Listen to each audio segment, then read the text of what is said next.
Smart aesthetic, branding, marketing, entrepreneurship. Greetings and welcome back to the Kiss My Aesthetic podcast. I cannot wait for you guys to hear from today's guest because she's like on social media, she kind of doesn't exist, but in real life she does. Welcome to the podcast, Sydney.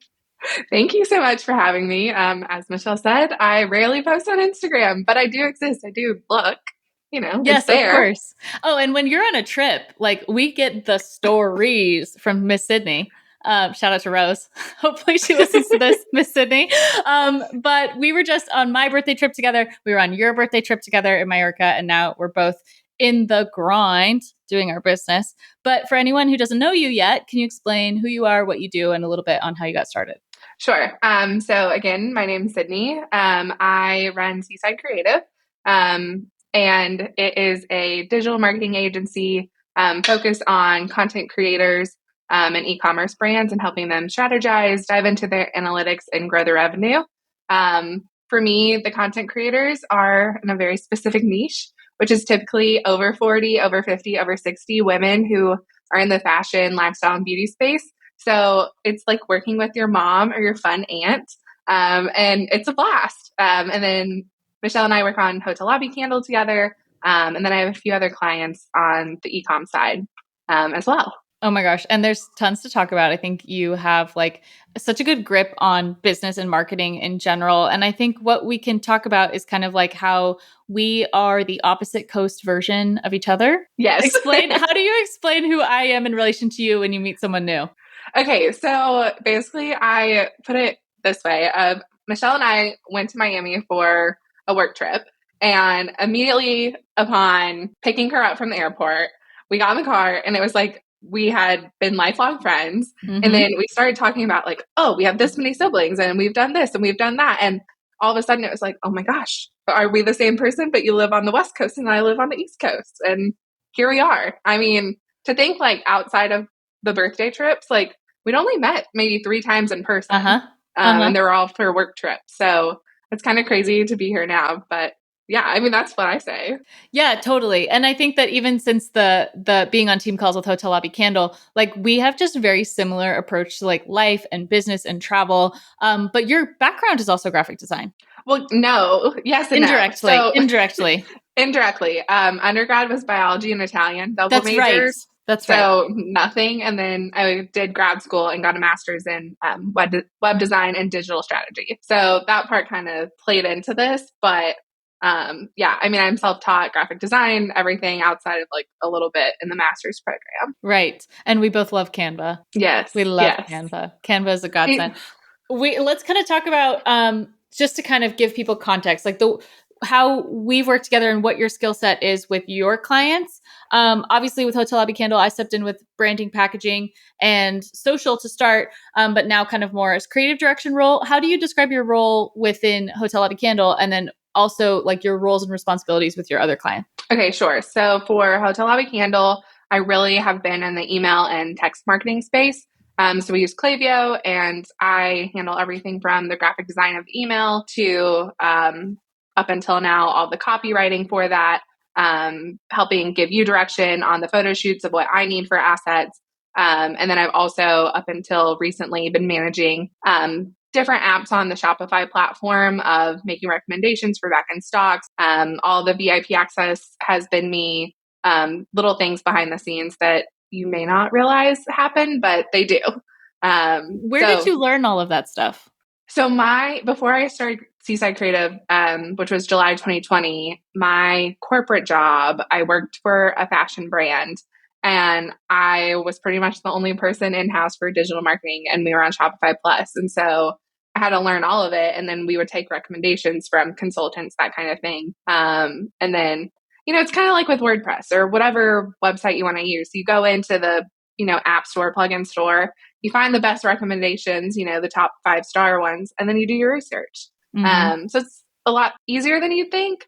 And then it's just follow the directions to set it up. It's not as hard as a lot of people think it is. It's definitely not my world. And every time that I hear talk about it with Hotel Lobby Candle, I'm like, I'm so glad that's not my job because I'm so not that person at all. But I think what must be some of the most satisfying thing about your job is that you can actually see conversions and see sales based on your work. Like, is that like something that gets you fired up, or are you like, I don't really like analytics, whatever? It's a combination. Like I like to see what's performing well, what doesn't, and then be able to take those insights and use them moving forward. But at the same time, like it really depends on the brand, the e-commerce brand, for example, that I'm working with. Of do they have a budget for me to even dive into that? I mean, that's part of it. And then what is their limitations? What assets do they have? Like do they have video readily available or not? So there's a lot kind of within that space of identifying like, okay, here's like what I can do, but not every client needs that full scope that you could potentially give. But yeah, it is exciting. Walk us up that ladder on the influencer side. So like, obviously you have the e-commerce brands. That's definitely like, that stuff. Like you could do it with your eyes closed. On the influencer side, run us through the whole ladder of like, this is like the base level that I can help someone versus this is like my full capacity. We're delivering this number of things per month for this many platforms or, pieces of content. Yeah. So base level for working with a content creator influencer is just a monthly phone call. So I just sit there, go through, I give them SEO, optimized blog posts to consider writing, brands to pitch if they're looking to, get stuff for an upcoming post. Really base level is a consult call. So an hour call a month. And then from there, it really grows. So I probably have about 10 content creators I work with on every month, whether it's just a phone call or more of a broader scope. So that would be a weekly phone call. And then with the older demographic I have, they have a blog more so than social media. And so, we're ghostwriting 2 to 3 blog posts a week for them. And then, maybe setting up their newsletter. And it really depends upon the client. But for example, like Prime Day, a lot of my clients, they're also competing with the Nordstrom sale. And so what they're having me do is I'm going in, picking out the top things for, here's what's predicted to be the best sellers, different things like that. I pick it all, I link it all. And then someone on my team writes it, I edit it, and then do the graphics and it's ready to go. So it's kind of full service of it's there. They just review it and put it out. But I have stepped away. I learned my lesson. I step away from social media. Anything involving that is not me. But my business is set up so I don't have to do things on a daily basis. And so I pretty much have a week turnaround for most of my clients from when I meet with them to the next call to get things done. And with social, I just learned I hated being on all the time. It's so funny because we really are the yin and the yang of it. Like I just before we got on this call, I love that I could for San Diego Open, like pitch a brand on Threads and see it come to fruition in like a few hours. Like that to me, it like gets me fired up. So I think that you have to figure out where you land. But I think just the fact that you only started your business in 2020 still floors me because I started back in 2014, and granted, I didn't scale up until 2020. Like I didn't have a team and take myself more seriously and show up in a more professional capacity until 2020. But I think there's been so many lessons since I started. What are some of the bigger lessons that you've learned since you started your business in 2020? Oh gosh. I mean, I feel like the landscape has changed so much just even in the last 3 years that there's been a lot to learn. But I would say, and this kind of goes along with everything in life, but trust your gut. Like, if you have an initial phone call with someone and you're already iffy about them, like it's not worth the money. I'm telling you. And, there have been times that I've passed down 5, 6-figure contracts because I just in my gut knew like I will be their slave, which sounds really bad. But, that's where that line between being like a freelancer and contractor and full-time employee can get blurred. And then also just trying to figure out like, okay, what do I want to do? So with my business, I knew I wanted to be able to travel. And so that's where, being able to identify like, all right, what projects and what clients do I take on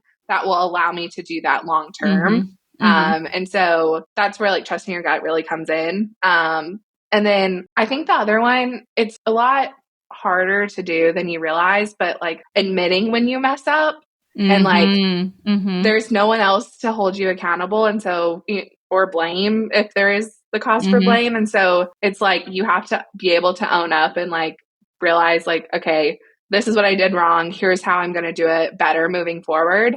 And so for me, like emails, once an email goes out to thousands and thousands of people, I can't retract that. So I have to make sure that like everything is correct going out the door. There's not really a lot of room for error. And so there's been 1 or 2 times when maybe a wrong link's gone out or something, and I've just had to say, really sorry, here's how I'm going to do better moving forward. But that's a hard pill to swallow. Oh, totally. Totally. I fall into the camp of like, and you lecture me on this in a good way, in like a very friendly way, of like biting off more than I can chew, of like letting and I just talked about it with another kind of friend colleague of mine of like, I just get so excited about things that I show all my cards. I'm like, we could do this. It's like so big. It's like trying to swallow the whole world all at once. How do you not do that? Okay, so like, how do you find that balance between I'm excited and I want to go all the way, but I'm gonna not that you don't do that, because I do think that you do, but how do you like rein it in? Because I struggle with that, and I think you do it in a really, really healthy way. That's where this question's coming from. Okay, so but also remember our business models are very different. So mine is not project based. So mine is set up where pretty much all my clients are recurring.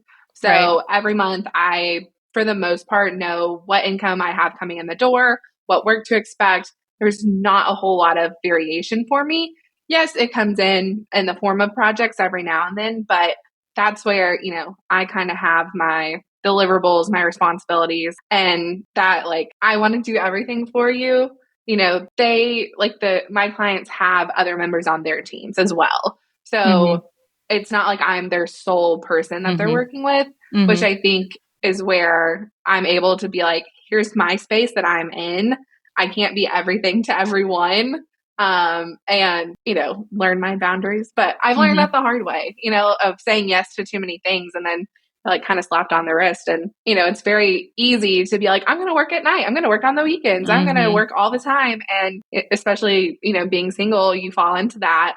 And I'm, now 3 years in, taking a step back and realizing, just whatever it is, call it $20,000 or whatever that contract might be that's causing you the headache. It's not worth it. Like it's not worth it for your nights. It's not worth it for your, free time, for your mental health. And so I think that's kind of how I rein it in, of just like, what's making me happy at the moment? Where can I best serve my clients? And then being able to go from there and being like, okay, let me allow some room for those creative projects where I can brainstorm.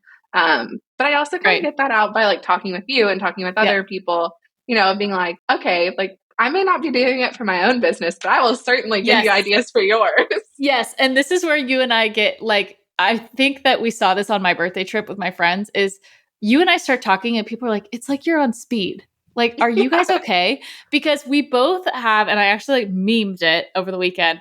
It's the meme of like, it's this picture of Wilson covering his eyes. I know. Where it was like, it's like me saying, well, what you should do is, and it's like anyone that knows me is like, oh God, here it comes. And I think sometimes to give people paralysis analysis, I'm going to be interviewing Lauren on the podcast in like 2 weeks. I'm going to talk to her about this. But I think that you and I just endlessly have ideas. Like, I think because we know the landscape and we understand this whole digital era that we're in. And I think because you and I see how much money is out there, I think that that's where we're like, it's wild. There's a disproportionate amount of money to the amount of talent. Like there's a lot of talent, there's a lot of money. And there's a lot of talented people that aren't going out and getting that money. So I guess if someone's listening to this podcast and they find themselves as like, I have this thing that makes me really special, like call it photography or illustration, or they're an influencer, like in the year 2023, right here, right now, if you were to help them, like, this is where I feel like brands are going to grow, or like where the next generation, the next cohort of people who leverage digital marketing could go with it. What do you think? Like, what gets you fired up? Okay. So within my space, and I think there's a lot of room for everyone within this. I think brands are realizing, unless they are working with a content creator or, artist or whoever it is that's actually converting for them, they constantly need content. And you and I are seeing this with the brands we work with, right? And you're sitting there using Midjourney to come up with this. But UGC, the user generated content once upon a time that existed, really no longer does. And everyone wants to, no matter who you are, right? Like everyone can monetize it in some way if they're smart about it. So I'm seeing a lot of brands working with smaller individuals who might have a smaller following to serve as a model, to write, content for them, that kind of thing, where they're not having to pay top dollar, to the people who have 100,000, a million followers, whatever it is, and rather taking that back to the original sources, right? Of here's just some user created content that we can put out there that makes it look like it's from our real customers, but it's not. So whether that's an illustration or whatever it is, I think there's a lot of room. The way that I think we can rephrase this question as you were answering, I was thinking of this. It's like, let's think about all the factors that, there goes Wilson. Think about all the factors that you're up against as an influencer, right? So like influencer, as we used to know it, 2014, 16, 17, you had a DSLR camera and you posted consistently, you're practically, if you had a following, you were an influencer, right? And I think now the following numbers are less important. There's been so many articles out about this that's like, it's not about reach. It's not about engagement. It's about revenue. Like the brands want to go back to making revenue.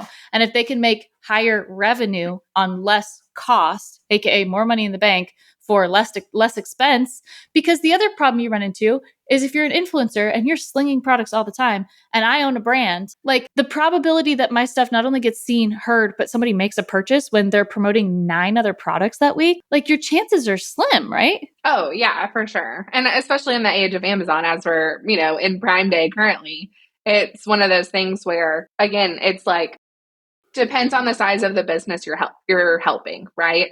Because as you know from your birthday trip and, having people reach out to you to put together the gift bags, it really is smaller businesses that are looking for that promotion and they don't have top dollar to pay, but they want the help. So I think there's a lot of room there too to grow and help small businesses. And maybe they're not at the top of your highest paying clients, but they're out there and they're looking for help. Right. I think there's also a fallacy of like, if you're a small business brand, if you could just get that one mega influencer to mention you, then you'd make all these sales. Like, do you have the infrastructure to make all those sales? Is that sustainable for you? Do you even have enough product to sell all that stuff? Like, if you're sitting around waiting for Alex Earl to talk about your mascara, like, I don't even know that that's even your best strategy because you're not creating like a community around it. And I think a lot of the brands you work with and a lot of the brands that I work with, it's about kind of creating like, how do you create like a brand, like an essence of a brand around a product or a service or an idea or a person or a lifestyle, right? Like influencers, you're selling your lifestyle more than anything and you're inspiring people by your lifestyle. You're curating your lifestyle. But if you just like went down the line and promoted every single product on Amazon Prime Day, we'd be like, ew. Right? Yeah. So how do you help your clients? Like, what are some of the bigger questions or concerns that your clients have that you've been helping them walk through recently? Oh gosh. So with mine, a lot of them are looking to continue to grow it, but eventually have someone else take over their business. Interesting. It's very, So one of my clients is 67 and, I ask her, I'm like, where do you see yourself in 5 years? Where do you see yourself in 10 years? 10 years, you're going to be 77. Are you still going to be doing this? And right now her answer is yes. But, she's like, I'd like to be the face of it. And so I think, you work a lot with brands, but it's also very interesting because I feel like with brands, they're trying to make a profit. They're in it to win it, basically. And they don't have as much of, they have margins and everything else, right? Whereas with an influencer who's making money, and if you can identify who those are, whether you're a brand designer, whether you're a website designer, illustrator, whatever it is, I'm telling you, they need the help. And you can easily sit there and go through those people those influencers who have disposable income. Again, my niche has that disposable income. They're looking to grow it. They want the help. They're trying to step back a little bit. And with that being said, all the time they're sitting there saying, okay, how can I have someone take over my social media? How can I grow my brand? How can I change up my look? Right? Because they want to be on trend and modern and keeping up. And so, a lot of them want a new like logo or overhaul, or they're looking for graphics for a, email freebie. And that may be something that you could step in and help with.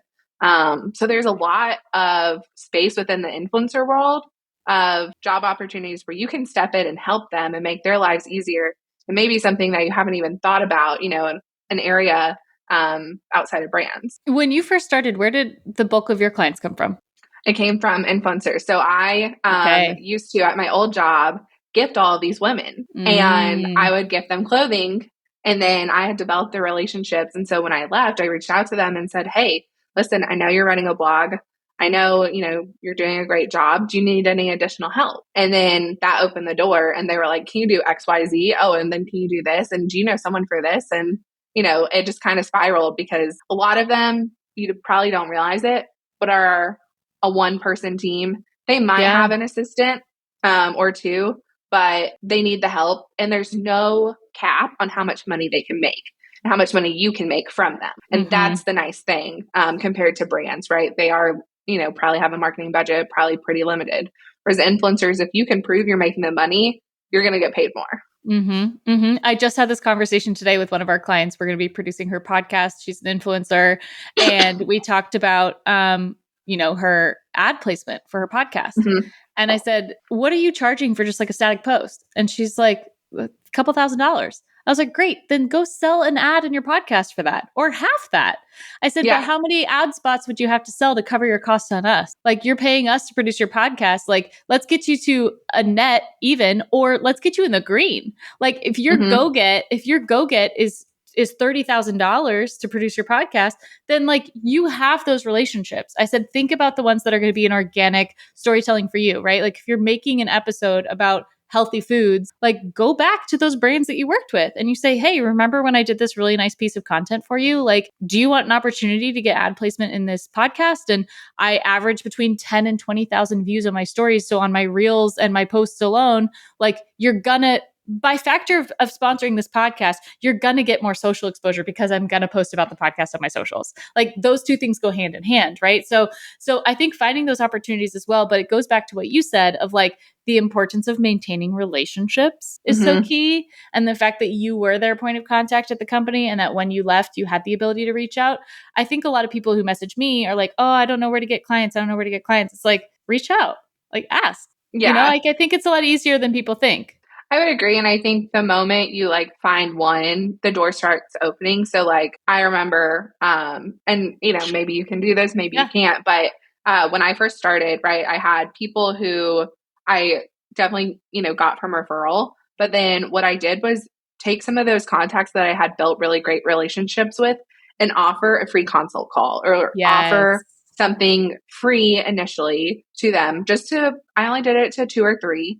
And then they enjoyed the services so much. They said, oh my gosh, like we love you. I'm going to share about you. Next thing you know, like they're posting in now LTK Facebook group of thousands and thousands of influencers. And that's how I got connected with Lindsay Silverman. She saw it and then I, responded something in her Facebook group. And so I think that's one important thing of don't think your network is only people you know. Think of it as people you may or may not know. And I think you and I have both learned that these Facebook groups are really a hub for jobs and people are constantly asking. And so I think that's maybe like the most understated like resource out there that if you are looking for business, like go join the Afternoon Brand, join an influencers Facebook group, whatever there's a variety of them out there. But that to me is where you have like your prime target client. They're just sitting there waiting, looking for someone to, we were just talking about travel advisors. They're just sitting there waiting. And it's like, I've got one on hand that I just email. And I think it's like also plug for Kiss My Aesthetic podcast group. I've talked about this on the podcast before. Kiss My Aesthetic, great resource. If I'm talking to a client on the phone, they're not a good fit for our team for whatever reason. It's such an upsell for not even upsell. It's such a olive branch, then be like, hey, we can't work on your stuff, but I have this whole Facebook group and there's almost at this point, there's 6,500 people in that group. Like somebody's going to be able to help you and pretty instantaneously. But also I think the thing that's brilliant about Facebook groups is that you get a realistic endorsement if that person's paying attention. Like if somebody like in the early days, like Lindsay's so good about this, right? Like if you say like, oh, I'm looking for so-and-so for email and Sydney goes and you hop in and you go, hey, like I do this, the fact that you can get Lindsay in there to be like 1,000% support this, like you have to work with her. Like that endorsement is a lot of ways referrals. It's just an extension of your referral network, right? Because like, you're not going to endorse somebody that didn't do a good job for you. Like, and Right. I tell this to people on discovery calls too. I was like, listen, like, if you want to post about your job in the Facebook group, go for it. If I see someone pop in that I think would be a good fit, I'll let you know. So like, if somebody that I've been following or watching their brand, and that's a message to all the designers in the group as well. Like, if you're active and you participate and you watch the TikTok lives and you post really solid work and I'm aware of you, I'm way more likely to refer you because I can see what you've been able to do. And then I can like absolutely recommend your business or your service, right? So I think like, you never know who's watching, number one. Facebook groups are totally underrated for jobs. I completely agree with you, number two. And number three, like, if you do a good job by someone, there's no reason they wouldn't endorse you or refer you in that way, right? And I think one thing too to note is that a lot of the times, go back to those clients you've worked with before and say, hey, do you know any of, if you're looking for work, do you know of anybody that's looking for services like I provided you? And I guarantee you they have people, because I've gone back to different ones before. I'm just like, hey, like, do you need help with this again? It never hurts to circle back. Right. No, there's a perfect example of this. My team, I was talking with them like a few weeks ago. I just got back from the trip. I said, where are we at? What do we want to do with social? Right. Because as you know, like, I do the branding and then I have the team to help run the socials. And then I kind of oversee things from a creative direction standpoint, but project manage it. But it's really my team that's creating the reels and the stories and the posts and the captions and that fits the big vision. So I said like, the feedback I got from everyone is we want more work. And I was like, great. Who do we want to work for? And they're like, Michelle, why don't you just reach out to everyone you just worked with on your birthday trip? And I was like, wow, that's a really good idea. I was like, that is brilliant, because I know the product. I know the owner. I've already done a solid for them already by getting them all the content. That's like, really, it's not that much of a reach. There's a trust thing there. And I think, to your point, like, go back to your contacts and say, hey, I'm starting this business and I'd love to give you a free consult and give you some suggestions because I noticed you don't do XYZ thing and I think you could make a lot of money here. Like, who's going to say no to that? Yeah, no. And that's the thing of like, especially as you start small and as you're trying to grow, like, I like to say, go to your kitchen, go to your house, go to your living room, wherever you are, and look around. Number one, look at what products you're using constantly. Number two, look at the businesses you're frequenting, like restaurants. I mean, like, that's prime, especially if you're a designer. Like, they probably, so many need their menus updated. It makes me cringe if they use Comic Sans one more time. But, there's a variety of places of just make a list, like sit down, make a list of all these places that you visit, that you go to all the time. And I saw it happen with a coffee shop here in town. I kind of started noticing, and then next thing you know, like, two girls who have a social media company popped in, and all of a sudden they're doing content creation for them and doing, recipe reels and all this stuff. And it just took one conversation to happen of being like, here's what I can do for you. And proving your worth, basically. And then, it's like they got hired. Yeah. I think it is way more simple than people think that it is. And also, you can offer something without having actually experience on the thing. And I think that that's something that people misconstrue. And I want to clarify that. What I mean is, there's always a day one of offering something, right? Like, I didn't come out the womb making logos. Like, I had to learn how to make a logo. So there's a client out there that was my first ever logo client, right? So think about it that way. But I think the question that I get all the time on TikTok, all the time in Instagram DMs, is people do not know how to price themselves at all for anything ever, right? And my take, and I'll see if you agree, I think you might, is that you have to price yourself in a way that obviously you're getting paid for your time and your skill set, but that you have to understand that when you don't have experience doing a thing, you are a risk for that person to hire you. Like, they are understanding that although you're at a lower price point, you may not have all your bells and whistles figured out yet. So the classic example of this is the first logo I ever did, I did for $500. Like, now we're going to end up, this next proposal that we're sending out is for $17,000 for a logo. So obviously, it's more than just a logo. It's a whole brand, But I could not have come out the gate at 20 years old, saying like, oh yeah, logo's $17,000. Like, that just is not realistic. I didn't know what file types were. I didn't know how to lay things out. I didn't understand any of the things that I do now. about logo design. So what's your best advice for someone who's a freelancer, who's getting into this space that's like, I am just struggling to make ends meet because I just don't know how to price myself? I know that's a huge topic. That is a huge topic. So like in my case, I had context, right? So at my old job, we had contractors we worked with. So I kind of, when I had told them what my plan was, I just asked, how do you do this? What are you charging? And I think there's not a lot of transparency. I think a lot of people like to keep it hush hush of like what they do, what they charge, how they do it. And if anyone asks me, I will tell them straight up how I got to where I am with what I'm charging. This is what I started with. Here's where I'm at. Here's kind of how it's evolved over the 3 years. But I think one, and I've learned this with like influencer negotiations with brands, one of the best things you can do is if you don't know how to price it, ask them what their budget is. Yep. Because from there, you can sit there and calculate backwards of, okay, my time is worth this much. Here's what I can do within that. And I think especially if you're starting out, you always want to over deliver, right? And exceed their expectations. So that to me is key of being able to, sit there and I would say, and tell me if you agree or don't agree, but I would say starting out, like, depends on who you're working for and the level that you're doing. Somewhere between $30 to $50 an hour is pretty much standard. If you're green, if you're super green, like you've never offered it before, you're just going to have to learn on the fly. Yeah, I would say that that's accurate. Yeah. And then I think from there, like as you move up, right, you're kind of between 100 to 150 is kind of that next price point, maybe 75 to 150. And then from there, I think it's kind of once you get past 150 an hour that, you're starting to get into, you need to get someone who can do the work at a lower price for you. And then you're making a profit from it.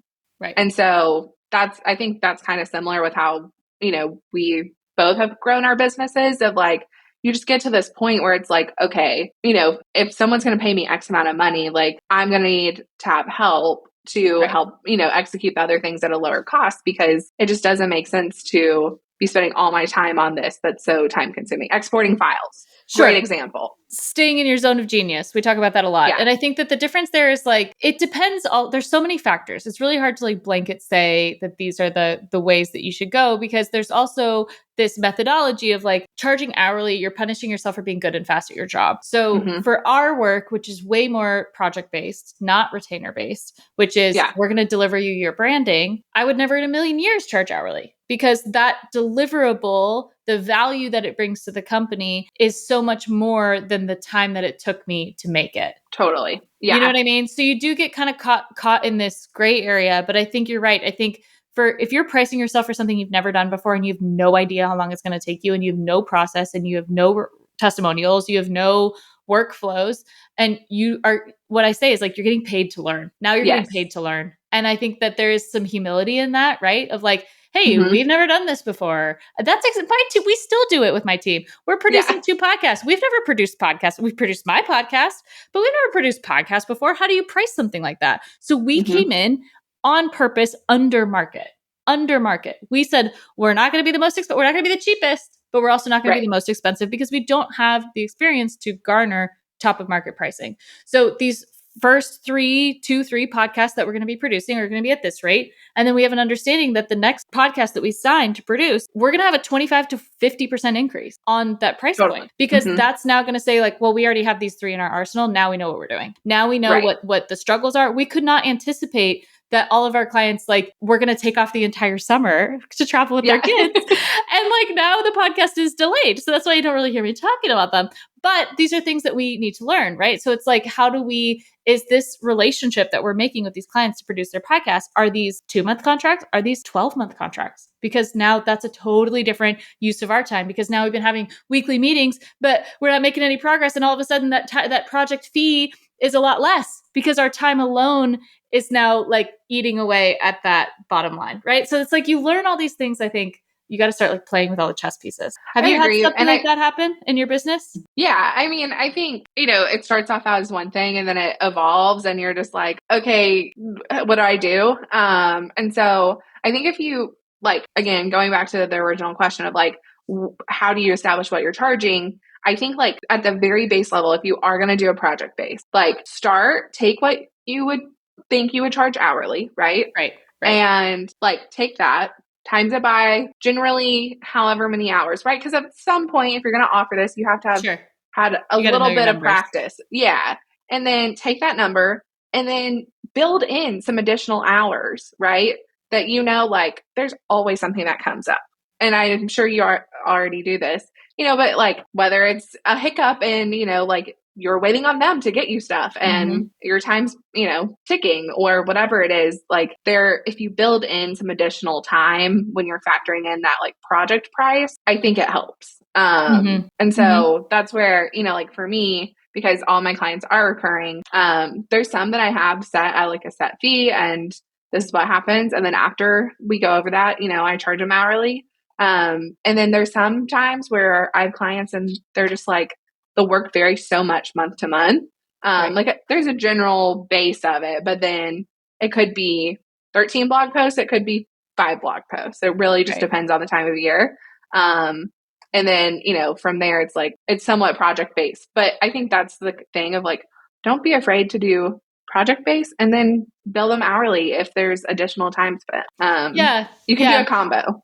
And I think part of being a business owner is having those hard conversations of like knowing when the scope is too much, knowing when you are getting underpaid for what you're delivering. Like, I think you helped me a lot with this with some of my clients. It's like, Michelle, when you do the math, you're paying yourself like $12 an hour. And I was like, oh shit, you're totally right.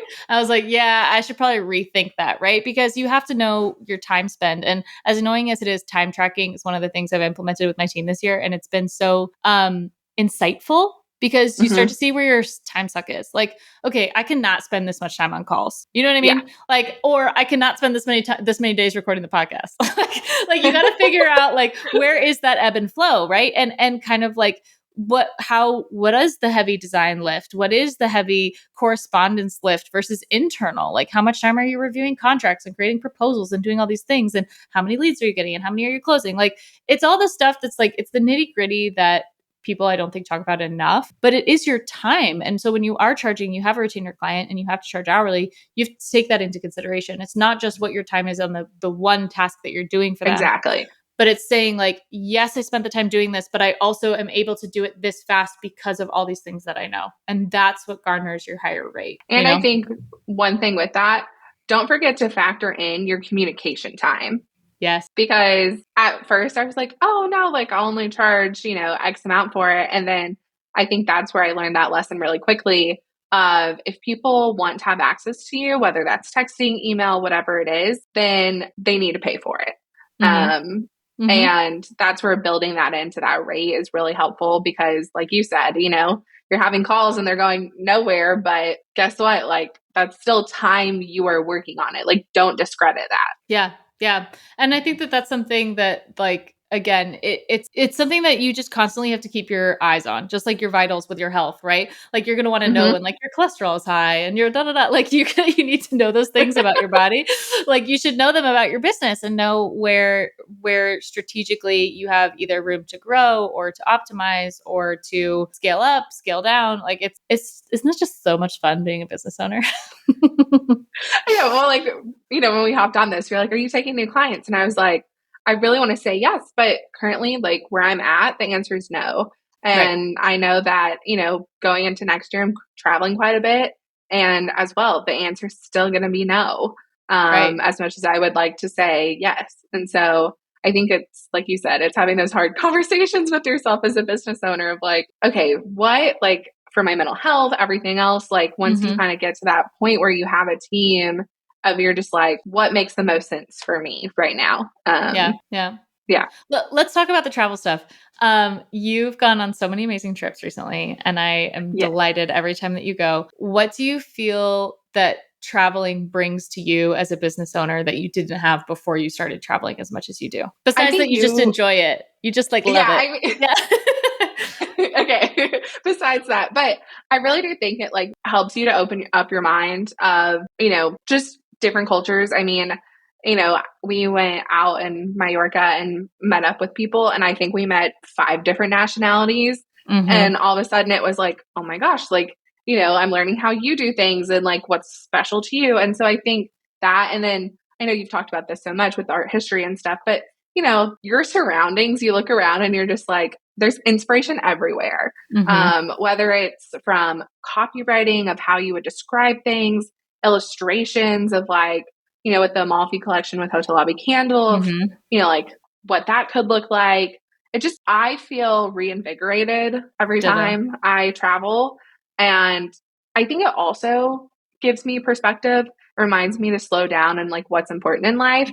And I think that helps me as a business owner go back to nothing I am doing is life or death. Yeah. And it's marketing. It's marketing. And sometimes I feel like I'm not making a difference in the world with it. I'm just doing fun stuff. But then I go back to, no, this is helping that business owner provide for their family, provide for themselves, whatever it is. And so every time I go, I never want to come back. And then, I do. And then I'm just reminded why I do what I do. And I'm reminded that I started my business and I worked this hard to live the life that I've always dreamed of. And I remember, probably last year I started like heavily traveling, June 2022. And I remember like the years leading up to that, I would see all these influencers and I'd be like, how are you doing this for all these people? Yeah. I'm just like, how are you going to Europe multiple times a year? Yeah. Like, you're going again? Are you serious? And like, I have now become that person where people are like, you're going back, and I just booked a trip for December. And, I think grow your business and set your business up, whether you're have a family at home you're trying to, support, or whatever it looks like, whatever you want to do long term, like, and whatever you're seeing on Instagram or wherever it is that you're like, looking at and being like, man, I wish that was my life. Like, it is possible. But it does take a lot of hard work and dedication. And, there are times and I'm traveling and I'll work at the same time.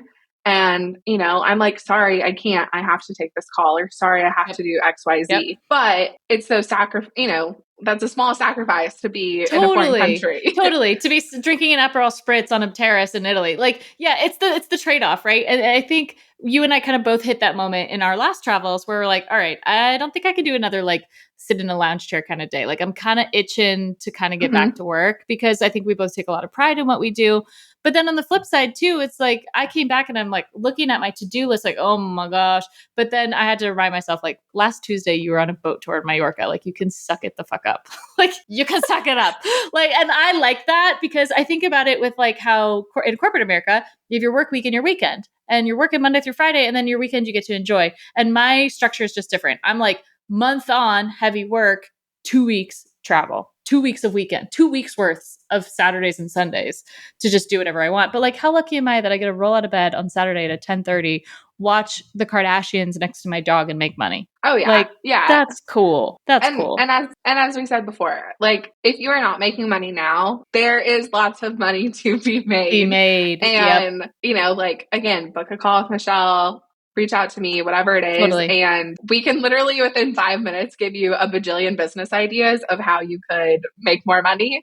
Completely. And, it really can change your life. And I think that's what, again, like, I just keep remembering, and I remind myself, I was not doing this, up until a year ago. And literally, that's where, now I'm like, oh, I'm that person. And I don't post it on social media other than stories, but, I'm like, okay, like, I get it. Like, I could do this. Right. You see the appeal. No, this is a perfect segue, because I actually had my call with Berta today about the podcast, and we're going to be using this new tool called SpeakPipe, which allows people to call in and leave a voicemail. So if you have a business and you're looking for feedback, because I would love to have you back on, Sydney, and have us just like a whole episode about brainstorming where people call in and they're like, this is my business, this is what I'm struggling with. And then we get to kind of like diagnose it and give a recommendation. That sounds so fun. So we'll make sure that link is linked in the episode show notes. I don't have it memorized yet. Sorry, everyone. But SpeakPipe, you'll be able to leave a voicemail. So I think that kind of stuff, it's for us, it's like brain candy. Like I just envision like, this is how other people feel about sports. Yeah. You know what I mean? Yeah. Like when you're really passionate about a sport or sport team, or you're like really passionate about music, our passion just like happens to be business. You know what I mean? And travel. Yeah. And Yeah. And like you said, I mean, I'd love to come back on and do that. And I think sure. that's where, we've brainstormed of it. I think once you're in it and, you're kind of seeing things day to day, sometimes it is hard to pull back from your own business and be like, okay, where am I at? Like you said, do a check and be like, okay, what am I enjoying? What am I hating? And then going from there. And having someone else kind of give you a little bit of perspective of being like, hey, I think you could do this. It really does help. Yeah. Yeah. Well, I'm going to turn your own question back on yourself. Where do you see Seeside Creative going in 5 years and 10 years from now? So I actually don't think about that. Ever. Okay. You're just with the flow. I'm with the flow. I think the landscape changes a lot. I mean, also like my personal life could look very different in 5 to 10 years. And so I have learned that the things I thought I would be doing, it's not what I'm doing now. Like it is so far from that. And so I've just learned to plan for the unexpected. And of course, like, there's perspective of like, okay, with AI coming in and all of that, like I'm seeing you do all this mid-journey stuff. I'm like, okay, like, how's that going to change things? So again, the landscape I think is only going to continue to change that for me to be able to predict like, these are going to be my services and everything else would be really hard. But I will say the one thing I do know for a fact is I do not want to ever grow more than 4 people plus myself on the team. So 5 total. I don't love managing people. It's not my strong suit. Like I'd rather be more solo than not. Right. And so that's one thing that as I continue to grow, I keep reminding myself of this is where I want to be at. And this is like the goal. Right. And summer's in the Mediterranean, the whole summer. Yeah. I'm pretty much. It's happening. That's a goal. Yeah, definitely European summers. And then we'll have to figure everything else out. Well, thank you so much. Everybody, please follow Sydney. Can you tell us where to follow you, find you, get your advice, stuff like that? Yes, I rarely post on my feed, mainly on stories when I'm traveling, but it's at Seeside Creative, SEE for my initials. And then my website, it's the cobbler that doesn't have shoes. It's not updated because I'm not looking for new clients. So a little bit of deterrent, but one day it'll get updated. Someday. So yeah, really maybe Instagram stories, you can find me. Instagram stories, or find her through me, or say Michelle, who introduce me to Sydney, and then I know she checks her email, so I'll connect you via email. Well, thank you so much for chit chatting, lovely as always, and this was a great episode. I think lots of helpful nuggets in here. I'm glad. I don't remember. I blacked out. I don't remember what I said. You know what? Every time that Josephina gives me the video edits of the episodes, I'm like, did I really say that? So I absolutely don't remember what I talk about. So same. That's good. Well, thanks so much, and we'll catch you next time, everybody. Bye.